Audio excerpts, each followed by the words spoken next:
The episode 6 time jump was to introduce Alicent and Rhaenyra's children as young adults, and then this time jump was to make those young adults adults. So it was important to age them up again and recast again to get them up to the appropriate age. So they're all in the 17 to 21 age range across the span of both families. Nephews?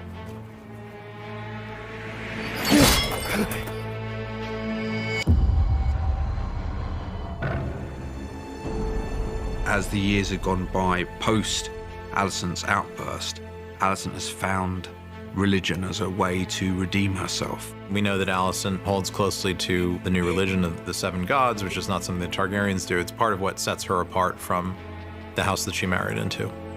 In the scene where Rhaenyra and Daemon return to King's Landing for the first time, they see a difference.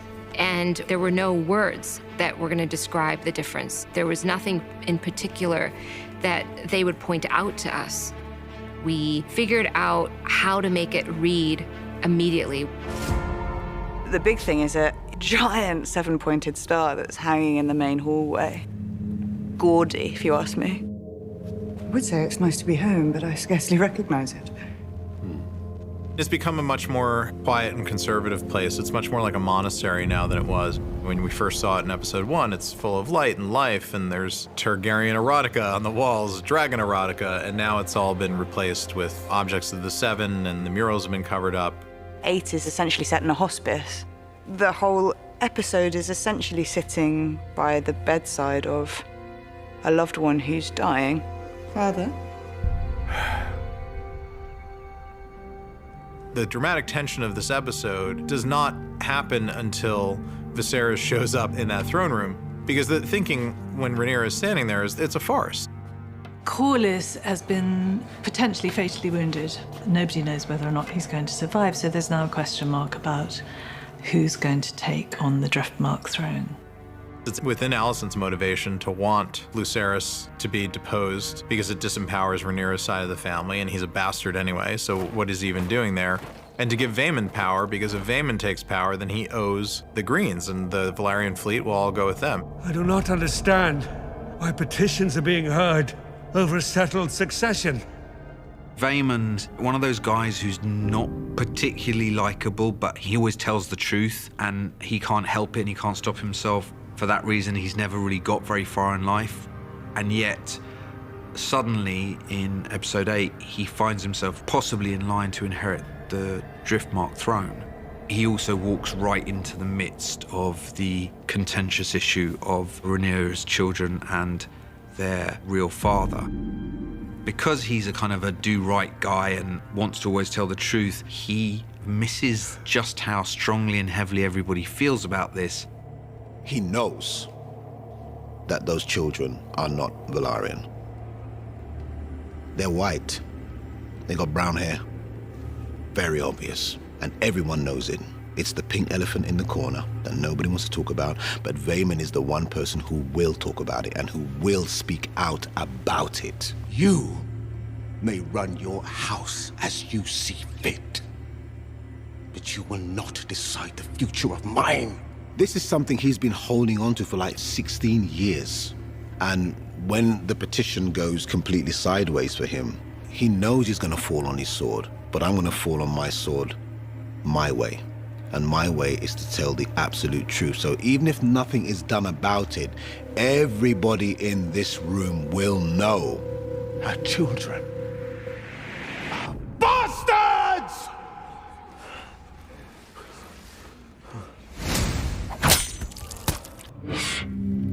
Vaemond becomes actually kind of a sympathetic character in that moment. He goes out with a bit of honor. I have to say this, he did it from behind. Didn't come to me face, did he? Nah, mate, couldn't do that. He can keep his tongue. Viserys, after the petitions, demands that there's a family dinner and that we all sit and eat together. It's the Last Supper, it's Viserys' last stand. It's the father and daughter story finding some sort of resolution and closure.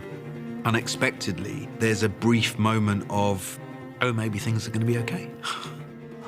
How good it is to see you all tonight, together One of the issues with his leadership through the series is a refusal to step up and intervene, to speak with clarity and to lay down the law and to stand by choices that he makes. For the first time, certainly in Rhaenyra's life, she really watches him do it.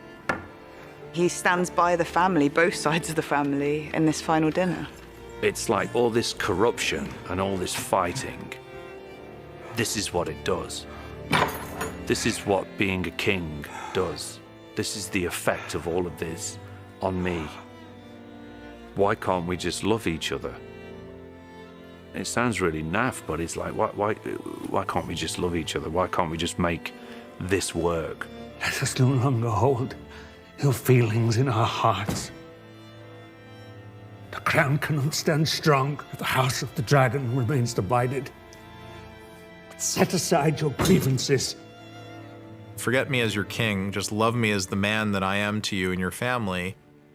If not for the sake of the crown, and for the sake of this old man. Rhaenyra and Alicent have always been trying to pull themselves back from the precipice. The idea is that they never really wanted to get into this rivalry together, but they were driven there by the patriarchy, by the men in their lives. And they have a real friendship and relationship and a real love for one another that might have gotten cold and stale over the years, but it did exist. And then as soon as Viserys leaves the room, the young kids who don't appreciate the history that has gone into this and what's at stake, kick it off again. His only purpose is to try his best to put the house right before he dies, which he feels like he does until he doesn't. This is a guy who was unwilling to make enemies of one side to do what was right. So a lot of things in his life went unsaid because he was trying to always tamp down aggressions. And it leads to this final moment where his final message is unclear. He's very ill, he was in a lot of pain, they put him on medication, and he wakes up in that middle of the night trying to have this unfinished conversation that he had with Rhaenyra, not realizing that the woman sitting at his side is not Rhaenyra, but Alicent. So he speaks to her as if she's Rhaenyra, and Alicent picks out words like Aegon and Prince, who is promised, and prophecy, and whatever, and doesn't understand all the context going back into it because she never heard the Song of Ice and Fire because she was never his heir. Don't take milk of the poppy and then impart really important information just before you die. That's the learning curve on that one. So it is a bit of a tragic end, but it goes to the idea that this prophecy is a bit of gossamer sliding through your fingers and it's hard to grasp all at once. And also his lack of dealing with the issues at hand at his court that he was responsible for during his life. I don't think he ever wanted to be king. It's a burden. He's just doing a duty. He was too human to be king. It was genuinely touching watching Paddy die multiple times from multiple different angles.